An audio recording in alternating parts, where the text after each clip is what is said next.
بسم اللہ الرحمن الرحیم۔ سامعین اکرام، آپ سن رہے ہیں عمران سیریز کا ناول ڈیشنگ 3، جس کے مصنف ہیں مظہر کلیم ایم اے، اور یہ اس سلسلے کی قسط نمبر 5 ہے۔ مجھے امید ہے آپ کو میری یہ کاوش پسند آ رہی ہوگی۔ آپ نے اگر ابھی تک میرا چینل کہانی گھر سبسکرائب نہیں کیا تو ابھی میرے چینل کو سبسکرائب کر لیجئے اور بیل نوٹیفیکیشن آن کر دیجئے تاکہ آنے والی ہر نئی کہانی کی اطلاع بر وقت آپ تک پہنچ سکے۔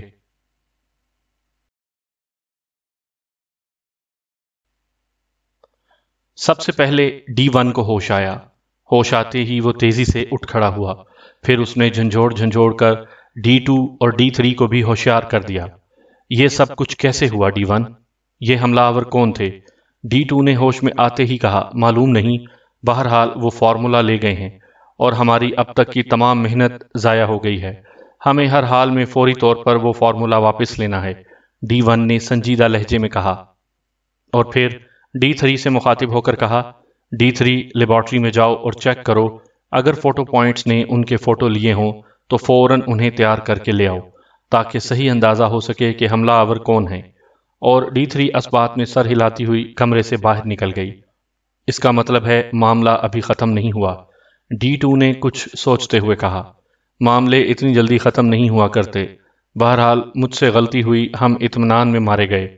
اگر میں آتے ساتھ ہی فارمولے کو جلا دیتا تو تمام معاملہ ہی ختم ہو جاتا، D1 نے کہا۔ D2 خاموش رہا، کافی دیر تک کمرے میں خاموشی رہی اور پھر D3 بھاگتی ہوئی اندر آئی۔ اس نے 3 فوٹو کاپیاں D1 کے ہاتھ میں پکڑاتے ہوئے کہا، 3 آدمیوں کے فوٹو ہیں۔ D1 نے غور سے ان فوٹووں کو دیکھنا شروع کر دیا۔ تینوں کی شکلیں صاف نظر آ رہی تھیں، وہ تینوں غیر ملکی تھے۔ D2 بھی غور سے ان فوٹوؤں کو دیکھ رہا تھا۔ اچانک وہ چونک پڑا۔ D1، یہ آدمی امپیریل گلاس فیکٹری سے تعلق رکھتے ہیں، D2 نے پراسرار لہجے میں کہا، اور اس کی بات پر D1 اور D3 دونوں چونک کر حیرت بھری نظروں سے D2 کو دیکھنے لگے۔ آپ نے دیکھا نہیں، انہوں نے جو لباس پہنا ہوا ہے ان پر امپیریل کا مخصوص نشان بنا ہوا ہے، اور لباس پر آپ کو یہ چھوٹے چھوٹے نشان نظر آ رہے ہیں، یہ شیشے کے ذرات کا ریفلیکشن ہے۔ اس سے صاف ظاہر ہے کہ یہ لباس امپیریل گلاس فیکٹری کے مزدوروں کا ہے، D2 نے انہیں سمجھاتے ہوئے کہا۔ ویری گڈ آئیڈیا D2، مجھے تمہاری ذہانت پر ناز ہے، D1 نے اٹھ کر کھڑے ہوتے ہوئے کہا۔ اب کیا پروگرام ہے؟ D3 نے پوچھا۔ چلو امپیریل گلاس فیکٹری چلتے ہیں، آج اتوار ہے، فیکٹری تو بند ہوگی مگر مجرم یقیناً وہاں موجود ہوں گے۔ اگر ہم نے فوری چھاپا مارا تو فارمولا ملنے کی امید ہے، ورنہ نہیں، D1 نے کہا۔ ہمیں نئے میک اپ کر لینے چاہیے، D3 نے تجویز پیش کی۔ ہاں، نئے میک اپ کر لو اور سب کو مسلح ہونا چاہیے، اور یہ دیکھ لو کہ ہم نے ہر قیمت پر وہ فارمولا حاصل کرنا ہے، چاہے ہمیں اپنی جان ہی کیوں نہ دینی پڑے، D1 نے انہیں ہدایت دیتے ہوئے کہا۔ اور پھر وہ نئے میک اپ میں کار میں بیٹھ کر باہر نکل گئے۔ یہ ایک چھوٹا سا کمرہ تھا جس میں ایک میز کے پیچھے بھاری جبڑوں والا ایک غیر ملکی بیٹھا ہوا تھا۔ اس کی آنکھوں میں چیتے کی سی چمک تھی، چہرے پر زخموں کے اتنے نشان تھے کہ ان کی تعداد گننا آسمان کے ستارے شمار کرنے کے برابر تھا۔ میز کی دوسری طرف 4 خالی کرسیاں پڑی تھیں۔ بھاری جبڑوں والے غیر ملکی کی نظریں دیوار پر لگی ہوئی روشن سکرین پر جمی ہوئی تھیں۔ سکرین پر سیاہ رنگ کی ایک کار دوڑتی ہوئی صاف نظر آ رہی تھی، اور اس سے تھوڑی دور ہی گہرے سرخ رنگ کی سپورٹس کار بھی اس کی نظروں میں تھی۔ کالونی کے آخری چوک سے جب سیاہ رنگ کی کار فیکٹری ایریا کی طرف مڑی اور اس سے تھوڑی دیر بعد جب وہ سپورٹس کار بھی ادھر ہی مڑ گئی تو غیر ملکی کے ہونٹوں پر طنزیہ مسکراہٹ رینگنے لگی۔ وہ چند لمحے کچھ سوچتا رہا، پھر اس نے میز پر رکھا ہوا سیاہ رنگ کے مائکرو فون کا بٹن آن کر دیا اور اپنی بھاری بھرکم آواز میں کہنے لگا، hello members, black dog speaking over. Yes boss, Marvin speaking this and over. دوسری طرف سے مودبانہ آواز سنائی دی، مارون تمہارا تعاقب ہو رہا ہے، سرخ رنگ کی سپورٹس کار شروع سے تمہارے پیچھے ہے، اوور۔ بلیک ڈاگ نے سخت لہجے میں کہا۔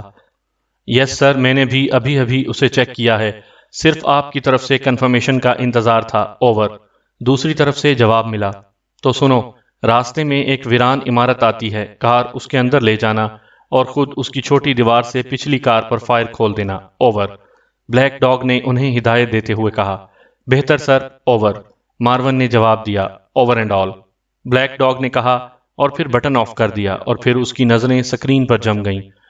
تھوڑی دیر بعد وہ سیاہ رنگ کی کار ایک عمارت کے اندر چلی گئی اور پھر جیسے ہی سپورٹس کار عمارت کے قریب آئی، عمارت کی دیوار سے اس پر فائرنگ شروع ہو گئی اور پھر اس نے کار کو لڑکھڑا کر عمارت کی طرف سے ٹکراتے ہوئے دیکھا۔ کار کا اگلا حصہ بری طرح تباہ ہو گیا تھا۔ عمارت سے دو آدمی باہر نکلے، انہوں نے کار کے اندر جھانکا اور پھر عمارت کی طرف مڑ گئے۔ سیاہ رنگ کی کار عمارت سے نکلی، وہ دونوں اس میں سوار ہوئے اور کار تیزی سے آگے بڑھ گئی۔ تھوڑی دیر تک تو پچھلی کار نظر آتی رہی اور پھر وہ سکرین سے غائب ہو گئی کیونکہ کار میں موجود ویژن آئی کی رینج صرف 500 گز تک تھی۔ سیاہ رنگ کی کار جب شیشہ فیکٹری کی بائی روڈ پر پہنچی تو بلیک ڈاگ نے میز کے کنارے پر لگا ہوا ایک بٹن دبا دیا اور اس کے ساتھ ہی دیوار پر لگی ہوئی سکرین تاریک ہو گئی۔ بلیک ڈاگ کرسی کی پشت سے ٹیک لگا کر بیٹھ گیا۔ اس کے چہرے پر اطمینان کے تاثرات ابھر آئے تھے۔ ابھی اسے بیٹھے ہوئے چند ہی لمحے ہوئے تھے کہ اچانک کمرے میں تیز سیٹی کی آواز گونجنے لگی۔ بلیک ڈاگ چونک کر سیدھا ہو گیا۔ اس نے میز کی دراز کھول کر اس میں سے ایک چھوٹا سا ڈبہ نکالا اور اس میں سے راڈ کھینچ کر اوپر کی اور ایک بٹن دبا دیا۔ سیٹی کی آواز پر ایک مردانہ آواز غالب آ گئی۔ ہیلو ہیلو، رابند speaking, over. Yes boss, dog speaking, over. Black dog نے اسپاٹ لہجے میں جواب دیا۔ بلیک ڈاگ، مشن کا کیا بنا؟ کافی دن ہو گئے ہیں، تمہاری طرف سے کوئی رپورٹ نہیں ملی، اوور۔ دوسری طرف سے سوال کیا گیا۔ ہم کامیاب ہو گئے ہیں، فارمولا تھوڑی دیر تک مجھ تک پہنچنے والا ہے، اوور۔ بلیک ڈاگ نے پرمسرت لہجے میں کہا۔ ویری گڈ، جیسے ہی فارمولا ملے فوراً تم واپس آنے کی کرنا، کہیں گڑبڑ نہ ہو جائے، اوور۔ را بندر نے کہا۔ میری موجودگی میں گڑبڑ کا امکان نہیں رہتا، بلیک ڈاگ واردات ہی اس طرح کرتا ہے کہ گڑبڑ ہو ہی نہیں سکتی، اوور۔ بلیک ڈاگ نے فخریہ لہجے میں کہا۔ تمہاری بات ٹھیک ہے بلیک ڈاگ، مگر تم پہلی بار اس ملک میں کسی مشن پر گئے ہو۔ دراصل اس ملک کی سیکرٹ سروس اور خاص طور پر ایک آدمی عمران اتنا خطرناک ہے کہ اچھے اچھے مجرم اس کے نام آتے ہی کانوں پر ہاتھ رکھ لیتے ہیں، اوور۔ را بندر نے اسے بتلاتے ہوئے کہا۔ مجھے تم نے پہلے ہی بتلایا تھا، مگر میں نے یہاں آ کر چکر ہی ایسا چلایا ہے کہ سیکرٹ سروس کو اس واردات کا ابھی تک علم ہی نہیں ہے۔ ظاہر ہے پھر گڑبڑ کا سوال ہی پیدا نہیں ہوتا، اوور۔ بلیک ڈاگ نے جواب دیا۔ یہ کیسے ہو سکتا ہے کہ اتنی بڑی واردات ہو جائے اور سیکرٹ سروس کو علم نہ ہو سکے؟ ایسا ناممکن ہے، اوور۔ را بندر نے حیرت سے پر لہجے میں کہا۔ ہاں، بس اس دفعہ اتفاق ہی ہو گیا ہے۔ مختصر طور پر اتنا سن لو کہ جب میں یہاں آیا تو پہلے ہی دن میں نے ایک ہوٹل کے کیبن میں دو آدمیوں اور ایک لڑکی کی باتیں سن لیں۔ وہ اس فارمولے کو اڑانے کے چکر میں تھے۔ انہوں نے اس کے لیے جو پروگرام بنایا تھا وہ بے حد اچھا تھا۔ مجھے یقین ہو گیا تھا کہ وہ ضرور اس پروگرام میں کامیاب ہو جائیں گے، چنانچہ میں نے خود کارروائی کرنے کے بجائے ان کی نگرانی شروع کر دی۔ آج وہ جیسے ہی فارمولا حاصل کر کے اپنی رہائش گاہ پر آئے تو میرے 3 آدمیوں نے انہیں گیس سے بے ہوش کر کے فارمولا ان سے حاصل کر لیا۔ میرے آدمی فارمولا سمیت میرے پاس پہنچنے ہی والے ہیں، اوور۔ بلیک ڈاگ نے اسے تفصیل بتلاتے ہوئے کہا۔ کمال ہے، اس کا مطلب ہے تم مقدر کے دھنی ہو جو اتنے آرام سے فارمولا حاصل کرنے میں کامیاب ہو گئے ہو۔ بہرحال پھر بھی خیال رکھنا کہیں ایسا نہ ہو کہ تم خوش فہمی میں رہو اور عین موقع پر گڑبڑ ہو جائے، اوور۔ را بندر نے جواب دیا۔ تم بے فکر رہو، فارمولا کل تمہارے پاس پہنچ جائے گا، اوور۔ بلیک ڈاگ نے اعتماد سے پر لہجے میں کہا۔ ٹھیک ہے، میں منتظر رہوں گا، اوور اینڈ آل، را بندر نے کہا اور اس کے ساتھ ہی رابطہ ختم ہو گیا۔ بلیک ڈاگ نے بٹن بند کر کے راڈ تہہ کی اور ڈبہ دراز میں رکھ کر دراز بند کر دی۔ ابھی دراز بند کیے کچھ لمحے ہی گزرے ہوں گے کہ دروازے کے اوپر لگا ہوا بلب جلنے بجھنے لگا۔ بلیک ڈاگ نے میز کی سائڈ پر لگا ہوا ایک بٹن دبا دیا اور بلب بجھ گیا۔ اس کے ساتھ ہی دروازہ خود بخود کھلتا چلا گیا۔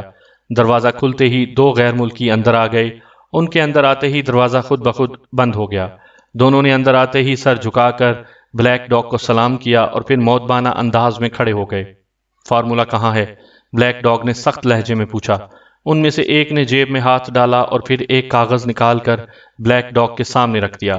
بلیک ڈاگ چند لمحوں تک بغور کاغذ کو دیکھتا رہا، پھر اس نے کچھ سوچتے ہوئے میز کے کنارے پر لگے ہوئے مختلف بٹنوں میں سے ایک بٹن دبا دیا اور میز کی سطح کا ایک ٹکڑا ڈھکن کی طرح اوپر اٹھ گیا۔ اندر انٹرکام موجود تھا۔ بلیک ڈاگ نے انٹرکام کا بٹن دبایا اور پھر کہنے لگا، سوشیل کو میرے پاس بھیج دو۔ یہ کہہ کر اس نے بٹن آف کر دیا اور پھر ڈھکن جھٹکے سے بند کر دیا۔ چند لمحوں بعد دروازے پر موجود بلب ایک بار پھر جلنے بجھنے لگا۔ بلیک ڈاگ نے بٹن دبا دیا، دروازہ خود بخود کھلتا چلا گیا اور ایک ادھیڑ عمر شخص اندر داخل ہوا۔ اس کے اندر آتے ہی دروازہ ایک بار پھر بند ہو گیا۔ سوشیل، یہ فارمولا ہے، اسے چیک کر لو کہ یہ آیا وہی فارمولا ہے یا نہیں۔ بلیک ڈاگ نے اسے کرسی پر بیٹھنے کا اشارہ کرتے ہوئے کہا اور پھر کاغذ اس کے ہاتھ میں پکڑا دیا۔ فارمولے کا نام سن کر سوشیل کا چہرہ خوشی سے کھل اٹھا۔ اس نے کاغذ ہاتھ میں پکڑا اور کرسی پر بیٹھ کر اسے دیکھنے لگا۔ ابھی اس نے فارمولے کی پہلی سطر پر ہی نظریں دوڑائی تھیں کہ اچانک دروازہ ایک دھماکے سے کھلا اور دوسرے لمحے کمرہ مشین گن کے کہکہوں سے گونج اٹھا۔ عمران تیز تیز قدم اٹھاتا گلاس فیکٹری کی طرف بڑھتا چلا گیا۔ گلاس فیکٹری کی وسیع و عریض عمارت تھوڑی دیر بعد ہی شروع ہو جاتی تھی۔ اس کا مین گیٹ بند تھا اور اتوار ہونے کی وجہ سے چونکہ فیکٹری بند تھی اس لیے فیکٹری پر مکمل سکوت طاری تھا۔ عمران فیکٹری کی دیوار سے ہوتا ہوا شمالی طرف بڑھتا چلا گیا۔ تھوڑی ہی دیر بعد وہ فیکٹری کے اس حصے کی طرف پہنچ گیا جدھر فیکٹری کے دفاتر تھے۔ اسے یقین تھا کہ مجرم انہی دفاتر میں سے کسی کمرے پر قبضہ جمائے ہوئے ہوں گے۔ فیکٹری کی دیوار خاصی بلند تھی اور اس پر شیشے کے ٹکڑے لگے ہوئے تھے۔ عمران نے ادھر ادھر دیکھا اور پھر آگے بڑھتا چلا گیا۔ تھوڑی دور جانے کے بعد وہ رک گیا۔ یہاں دیوار کی جڑ کے ساتھ گلاس فیکٹری کے اندر سے آنے والے گندے پانی کا حوض موجود تھا۔ جہاں سے پانی کراس کرتا تھا وہاں لوہے کی سلاخیں دیوار میں جڑی ہوئی تھیں۔ عمران حوض میں اتر گیا اور اس نے سلاخوں پر زور لگانا شروع کر دیا، مگر سلاخیں بڑی مضبوطی سے جڑی ہوئی تھیں۔ عمران سیدھا ہوا اور پھر اس نے ریسٹ واچ کا ونڈ بٹن کھینچا اور رابطہ قائم ہوتے ہی اس نے کیپٹن شکیل سے مخاطب ہو کر کہا، ہیلو شکیل، میں عمارت کی شمالی طرف ہوں، تم سب اس طرف آ جاؤ اور کار میں سے کراسنگ روپ بھی لیتے آنا۔ میرے لیے ایک مشین گن بھی اور تم سب کو بھی مشین گنوں سے مسلح ہونا چاہیے، اوور۔ عمران نے کہا، بہتر جناب، ہم ابھی پہنچ رہے ہیں، اوور۔ کیپٹن شکیل کی آواز سنائی دی، اوور اینڈ آل۔ عمران نے جواب دیا اور بٹن دبا کر رابطہ ختم کر دیا۔ پھر وہ حوض کے کناروں پر ہی پیر جما کر بیٹھ گیا۔ اس طرح وہ دور سے نظر نہ آ سکتا تھا سوائے اس کے کہ کوئی شخص قریب آ کر دیکھتا۔ تھوڑی دیر بعد اس نے شکیل، صفدر اور تنویر کو اپنی طرف آتے دیکھا۔ عمران دور ہی سے ان کے چہروں پر سبت حیرت کے تاثرات بخوبی دیکھ رہا تھا۔ حیرت کی وجہ بھی وہ سمجھ رہا تھا۔ وہ عمران کو غائب پا کر حیران ہو رہے تھے۔ جب وہ قریب آئے تو عمران حوض سے نکل آیا اور وہ چونک کر آگے بڑھائے۔ شکیل کی اپنی مشین گن اس کی بغل میں ٹکی ہوئی تھی۔ ایک اور مشین گن اس نے ہاتھ میں سنبھال رکھی تھی۔ وہ مشین گن اس نے عمران کی طرف بڑھا دی۔ عمران نے مشین گن بغل میں لٹکا لی اور پھر شکیل سے کراسنگ روپ مانگی۔ شکیل نے بیلٹ کے ساتھ بندھی ہوئی کراسنگ روپ کا گچھا اس کے ہاتھ میں تھما دیا۔ اس کے ایک سرے پر چھوٹا سا اینکڑا فٹ تھا اور اس میں موٹی موٹی گانٹھیں بنی ہوئی تھیں۔ عمران نے اس کا سرا پکڑ کر آنکڑے والا سرا دیوار کی طرف اچھال دیا۔ پہلی دفعہ ہی آنکڑے کے تیز بازو دیوار کے رخنوں میں جم گئے۔ عمران نے اس کو جھٹکا دے کر اس کی مضبوطی کا اندازہ کیا اور پھر اس نے اپنا کوٹ اتار کر منہ میں تھاما اور اس کے ذریعے تیزی سے اوپر چڑھتا چلا گیا۔ دیوار کے سرے کے قریب پہنچ کر اس نے ایک ہاتھ سے رسی تھامی اور دوسرے ہاتھ سے منہ میں لٹکا ہوا کوٹ تھام کر دیوار کے سرے پر موجود شیشوں پر ڈال دیا اور پھر وہ کوٹ پر چڑھ گیا۔ ایک لمحے کے لیے اس نے دوسری طرف دیکھا اور پھر پیروں کے بل نیچے چھلانگ لگا دی۔ اس کے کودنے سے ہلکا سا دھماکہ ہوا اور پھر خاموشی چھا گئی۔ دوسرے لمحے صفدر نے رسی تھامی اور پھر وہ بھی عمران کی پیروی کرتے ہوئے دوسری طرف پہنچ گیا۔ پھر تنویر دوسری طرف کودا اور سب سے آخر میں کیپٹن شکیل دیوار پر چڑھا۔ اس نے رسی اٹھا کر اسے مخصوص انداز میں جھٹکا دیا اور آنکڑے کے بازو دیوار سے علیحدہ ہو گئے۔ اس نے آنکڑے کو باہر کی طرف اچھال دیا۔ اس بار بیرونی دیوار سے جیسے ہی آنکڑا پھنسا اس نے رسی تھام کر دیوار سے اترنا شروع کر دیا۔ وہ عمران کا کوٹ بھی اٹھا کر نیچے لیتا آیا۔ نیچے پہنچ کر اس نے کوٹ عمران کے ہاتھ میں پکڑا دیا، خود رسی کو مخصوص انداز میں جھٹکا دے کر ڈھیلا کرنے لگا۔ چند لمحوں بعد رسی ڈھیلی ہو گئی اور اس نے جھٹکا دے کر آنکڑے کو اس طرف اچھال دیا۔ پھر اس نے بڑی پھرتی سے رسی لپیٹی اور اسے اپنی بیلٹ کے ساتھ اٹکا لیا۔ ادھر تو مکمل خاموشی ہے، ہم شاید غلط جگہ پر آ گئے ہیں، صفدر نے عمران سے مخاطب ہو کر کہا۔ اور کیا بھلا عمران کو الہام ہوتا ہے کہ مجرم اس شیشہ فیکٹری میں موجود ہیں؟ یہ تو ہم پر روب جمانے کے لیے اچھل کود کر رہا ہے، تنویر نے طنزیہ لہجے میں منہ بناتے ہوئے کہا۔ اور عمران مسکرا دیا، مگر کوئی جواب دینے کے بجائے اس نے تیزی سے آگے بڑھنا شروع کر دیا۔ وہ تینوں بھی اس کے پیچھے پیچھے چلنے لگے۔ ان کا رخ دفاتر کی طرف تھا جہاں مکمل خاموشی چھائی ہوئی تھی۔ پوری فیکٹری میں کہیں کسی آدم ذات کا سایہ تک نظر نہیں آ رہا تھا۔ وہ چاروں دیوار کے ساتھ ہوتے ہوئے دفاتر کی طرف بڑھتے چلے گئے۔ تمام دفتروں کو تالے لگے ہوئے تھے۔ عمران نے ماسٹر کی مدد سے تمام تالے کھول کر کمروں کو چیک کیا، مگر کہیں بھی اسے کوئی ایسے آثار نظر نہ آئے جس سے معلوم ہوتا تھا کہ مجرم یہاں موجود ہیں یا موجود رہے ہیں۔ اب تو عمران کو بھی اپنے اندازے کے متعلق سوچنا پڑ گیا۔ ویسے وہ دل ہی دل میں حیران بھی تھا، کیونکہ اس نے جو اندازہ لگایا تھا اسے غلط نہیں ہونا چاہیے تھا۔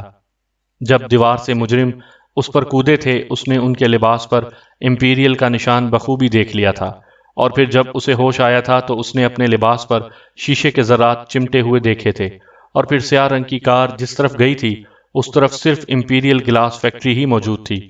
اسی سے اس نے اندازہ لگایا تھا کہ مجرموں کا تعلق امپیریل گلاس فیکٹری سے ہے، مگر یہاں آ کر وہ کچھ اور ہی محسوس کر رہا تھا۔ ایسا محسوس ہو رہا تھا جیسے وہ کسی غلط جگہ پر آ گیا ہو۔ ہر طرف ہو کا عالم تھا۔ بہرحال تمام فیکٹری انہوں نے چھان ماری، مگر کوئی ایسے آثار انہیں نظر نہ آئے جن سے مجرموں کا سراغ لگا سکتے، نہ ہی انہیں وہاں سیاہ رنگ کی کار نظر آئی۔ میرا خیال ہے ہمیں واپس چلنا چاہیے، یہاں تو کچھ بھی نہیں ہے، صفدر نے مایوسانہ لہجے میں عمران سے مخاطب ہو کر کہا۔ مجرم آئے تو ادھر ہی ہیں، آخر وہ کہاں جا سکتے ہیں؟ عمران نے بڑبڑاتے ہوئے کہا۔ آخر تمہیں کیسے معلوم ہوا کہ مجرم ادھر آئے ہیں؟ کچھ ہمیں بھی تو پتہ چلے، تنویر نے غصیلے لہجے میں کہا۔ مگر اس سے پہلے کہ عمران کوئی جواب دیتا، اچانک انہیں اپنے پیروں کے نیچے ہلکا سا کھٹکا محسوس ہوا۔ پھر اسے ایسا محسوس ہوا جیسے نیچے گولیاں چل رہی ہوں۔ عمران سمجھ گیا کہ دفاتر کے نیچے تہہ خانہ موجود ہیں۔ اسے بے اختیار اپنی کھوپڑی پر غصہ آنے لگا، جسے اب زنگ لگتا چلا جا رہا تھا۔ عمران کچھ دیر وہاں کھڑا کچھ سوچتا رہا۔ وہ عمارت کا جائزہ لے رہا تھا، پھر اس نے ان تینوں کو اپنے پیچھے آنے کا اشارہ کیا، اور پھر وہ تیزی سے فیکٹری کی دیوار کی طرف بڑھتا چلا گیا۔ ادھر کدھر؟ شکیل نے پوچھا۔ ہم واقعی غلط جگہ آ گئے ہیں، اس کے نیچے تہہ خانے ہیں۔ عمارت کا محل وقوع بتا رہا ہے کہ اس کا راستہ فیکٹری کے اندر سے نہیں بلکہ فیکٹری کے باہر سے ہے، عمران نے کہا، اور پھر وہ کراسنگ روپ کے ذریعے دیوار پار کر کے باہر نکل آئے۔ میرے پیچھے چلے آؤ، عمران نے کہا، اور پھر وہ فیکٹری کی پشت کی طرف بڑھتے چلے گئے۔ سامعین کرام، آپ یہ کہانی میرے چینل کہانی گھر پر سن رہے ہیں۔ آپ نے اگر ابھی تک میرا چینل کہانی گھر سبسکرائب نہیں کیا تو ابھی میرے چینل کو سبسکرائب کر کے بیل نوٹیفیکیشن آن کر دیجئے تاکہ آنے والی ہر نئی کہانی کی اطلاع بر وقت آپ تک پہنچ سکے۔ D1 نے کار بڑی تیز رفتاری سے باہر نکالی، اور پھر اس نے اس کا ایکسیلیٹر پوری قوت سے دبا دیا۔ اس کی کار آندھی اور طوفان کی طرح اڑتی ہوئی آگے بڑھتی چلی جا رہی تھی۔ کالونی کے چوک سے وہ دائیں طرف مڑنے کے بجائے فیکٹری کی پشت کی طرف جانے والی سڑک پر چڑھ گیا۔ D3 اس کے ساتھ بیٹھی ہوئی تھی، جبکہ D2 پچھلی سیٹ پر براجمان تھا۔ فیکٹری کی طرف تو سڑک ادھر سے جاتی ہے، D2 نے چوک کراس کرتے ہوئے D1 سے مخاطب ہو کر کہا۔ مجھے معلوم ہے، مگر اس طرف جانے کے بجائے ہم فیکٹری کی پشت کی طرف سے اندر داخل ہوں گے۔ ظاہر ہے مجرم چوکنے ہوں گے، اس لیے سامنے کی طرف یقیناً ان کا پہرا ہوگا۔ D1 نے جواب دیا۔ چوکنے ہوں گے تو پشت کی طرف کون سی خالی ہوگی؟ D2 نے جواب دیا۔ خالی تو نہیں ہوگی، مگر اس طرف موٹر ورک شاپ ہے جو آج بند ہوگی، وہاں سے ہم آسانی سے اندر داخل ہو سکتے ہیں۔ کوئی آڑ تو ہوگی، سامنے تو سپاٹ دیوار ہے، D1 نے جواب دیا، اور D2 خاموش ہو گیا۔ تھوڑی دیر بعد وہ تینوں فیکٹری کی پشت پر پہنچ گئے۔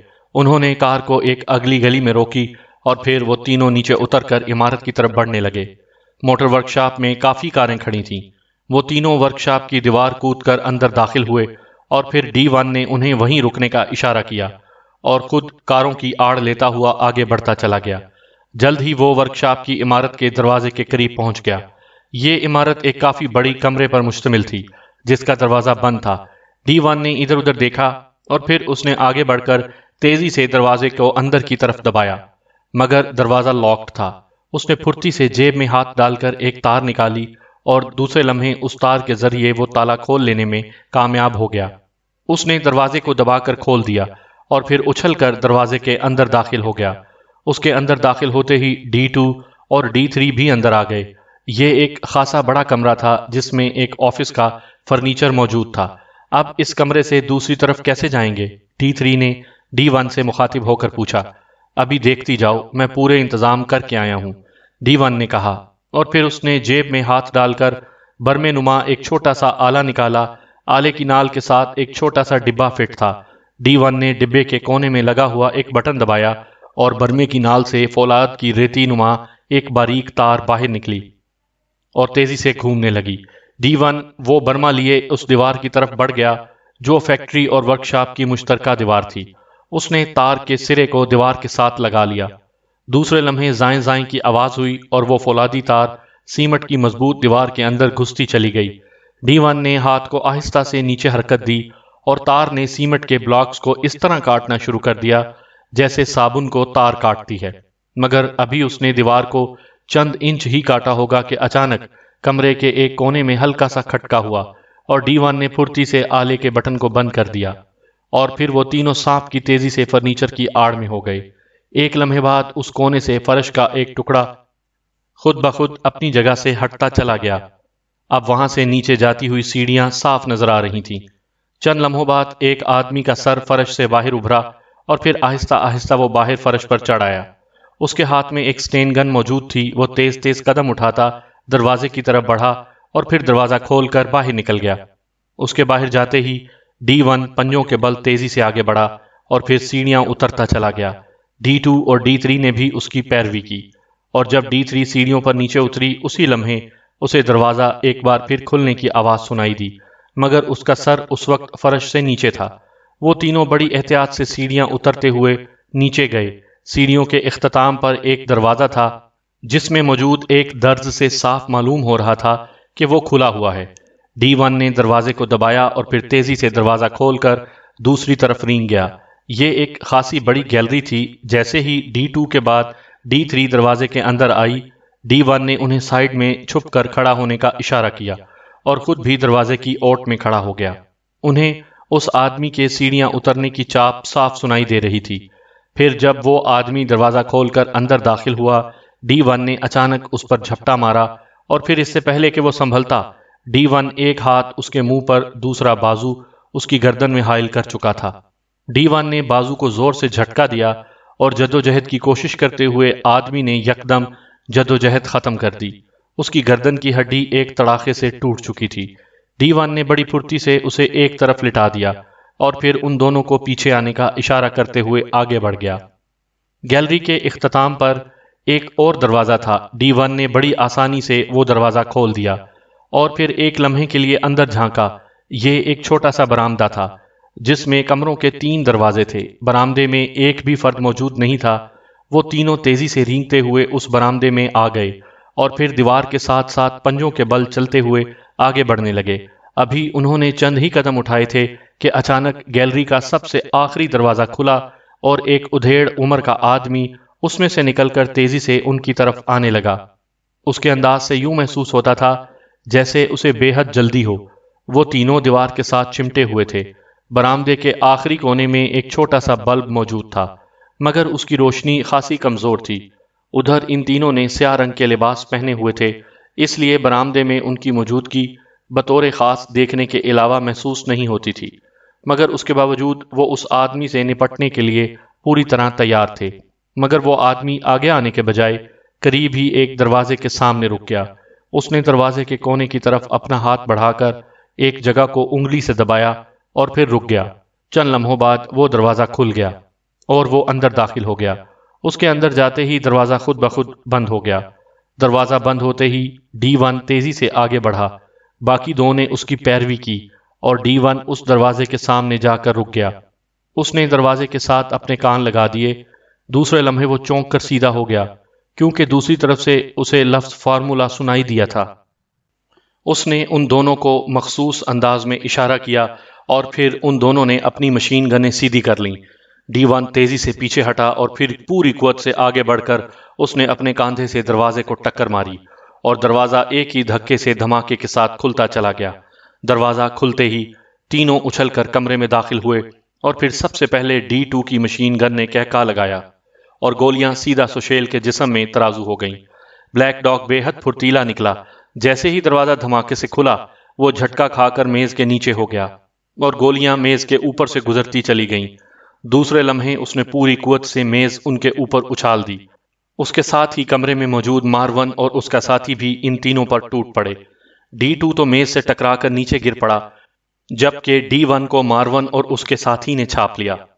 البتہ D3 نے ہوشیاری سے کام لیا اور جیسے ہی سوشیل گولیاں کھا کر کرسی سے نیچے گرا، اس نے چھلانگ لگائی اور اچھل کر اس کے ہاتھ میں پکڑے ہوئے کاغذ کو چھاپ لیا، مگر اس سے پہلے کہ وہ سیدھی ہوتی بلیک ڈاگ نے اس پر چھلانگ لگا دی۔ D3 نے پہلو بچا کر نکلنے کی بے حد کوشش کی، مگر بلیک ڈاگ نے بڑی پھرتی سے اس کی گردن کو پکڑ کر زور سے جھٹکا دیا اور D3 پشت کے بل نیچے فرش پر جا گری۔ بلیک ڈاگ نے پوری قوت سے اپنی لات اس کے جبڑے پر مارنی چاہی، مگر D3 سانپ کی سی تیزی سے ایک طرف ہٹ گئی اور بلیک ڈاگ اپنے ہی زور میں ناچتا ہوا نیچے آ گرا۔ پھر اس سے پہلے کہ وہ اٹھتا، D2 نے بھاری بھرکم میز کے نیچے سے اس پر مشین گن کا فائر کھول دیا۔ اٹھنے کی کوشش کرتے ہوئے بلیک ڈاگ کو گولیوں کی بارش نے بھون کر رکھ دیا۔ ادھر D1 نے ان دونوں میں سے ایک کو جھٹکے سے ایک طرف اچھالا اور پھر دوسرے کے پیٹ میں اتنی قوت سے مشین گن کی نال گھونپ دی کہ آدھی سے زیادہ نال اس کے پیٹ میں گھستی چلی گئی۔ اس نے بڑی پھرتی سے خون آلود نال واپس کھینچی اور پھر اپنی طرف چھلانگ لگاتے ہوئے مارون کو گولیوں کی باڑ پر رکھ لیا۔ چنانچہ چند ہی لمحوں میں جنگ کا فیصلہ ہو گیا۔ سوشیل، مارون، اس کا ساتھی اور بلیک ڈاگ کمرے میں مردہ پڑے ہوئے تھے۔ D3 نے فارمولے والا کاغذ ابھی تک اپنے ہاتھ میں سنبھالا ہوا تھا۔ D2 کے سر سے خون بہہ رہا تھا، شاید بھاری میز کے کونے نے اس کا سر پھاڑ دیا تھا، مگر وہ ہوش و حواس میں تھا اور یہ وہی تھا جس نے بلیک ڈاگ کو بروقت کاروائی کر کے ختم کر دیا تھا۔ چلو جلدی کرو، باہر نکلو، D1 نے D3 کے ہاتھ سے فارمولے کا کاغذ جھپٹتے ہوئے کہا اور پھر وہ تینوں اچھل کر دروازے سے باہر نکل آئے، مگر باہر نکلتے ہی انہیں فوری طور پر غوطہ کھا کر زمین کی طرف جھکنا پڑا، کیونکہ برآمدے کے دوسرے کونے سے 5 مسلح مشین گن بردار بھاگتے ہوئے ادھر آ رہے تھے اور شاید بھاگنے کی وجہ سے ہی ان کا نشانہ خطا ہو گیا۔ اس سے پہلے کہ وہ دوسرا فائر کرتے، D1 نے غوطہ لگاتے ہوئے مشین گن کا ٹریگر دبا دیا۔ ان میں 3 آدمیوں کو اس کی گولیوں نے چاٹ لیا، باقی 2 اچھل کر دیواروں کی سائیڈ میں ہو گئے، مگر D2 اور D3 نے انہیں بھی فائر کرنے کا موقع نہ دیا اور ان کی مشین گنوں نے کہکے برسائے اور وہ دونوں بھی اپنے پہلے ساتھیوں کے ساتھ جا ملے۔ ان کے ختم ہوتے ہی وہ تینوں بے تحاشا بھاگتے ہوئے آگے بڑھے اور پھر سیڑھیاں چڑھتے ہوئے اوپر والے کمرے میں آ گئے۔ D1 نے بیرونی دروازہ کھول کر باہر جھانکا اور پھر مطلع صاف پا کر وہ تیزی سے باہر نکل آیا۔ اس کے پیچھے پیچھے وہ دونوں بھی باہر آ گئے اور چند لمحوں بعد وہ بھاگتے ہوئے ورکشاپ کی باؤنڈری کراس کر گئے۔ باہر نکل کر ایک لمحے کے لیے انہوں نے ادھر ادھر دیکھا، پھر وہ تینوں اس طرف بھاگ پڑے جدھر ان کی کار موجود تھی۔ D1 نے بڑی پھرتی سے دروازہ کھولا اور سٹیئرنگ پر بیٹھ گیا۔ باقی 2 نے بھی بیٹھنے میں بے حد پھرتی دکھائی اور ان کی کار ایک جھٹکا کھا کر آگے بڑھی اور پھر آندھی اور طوفان کی طرح دوڑتی ہوئی آگے بڑھتی چلی گئی۔ گلی سے نکل کر وہ جب سڑک پر آئے تو D1 نے کار کی رفتار اور بڑھا دی۔ وہ جلد از جلد یہاں سے دور نکل جانا چاہتے تھے۔ ویسے اس کے چہرے پر اطمینان کے آثار نمایاں تھے، کیونکہ نہ صرف وہ مجرموں کے اڈے سے صحیح سلامت نکل آنے میں کامیاب ہو گئے تھے بلکہ فارمولہ بھی واپس لے آئے تھے۔ سامعین کرام، آپ سن رہے تھے عمران سیریز کا ناول ڈیشنگ 3، جس کے مصنف ہیں مظہر کلیم MA، اور یہ اس سلسلے کی قسط نمبر 5 تھی۔ مجھے امید ہے آپ کو میری یہ کاوش پسند آئی ہوگی۔ آپ نے اگر ابھی تک میرا چینل کہانی گھر سبسکرائب نہیں کیا تو ابھی میرے چینل کو سبسکرائب کر کے بیل نوٹیفیکیشن آن کر دیجئے تاکہ آنے والی ہر نئی کہانی کی اطلاع بر وقت آپ تک پہنچ سکے۔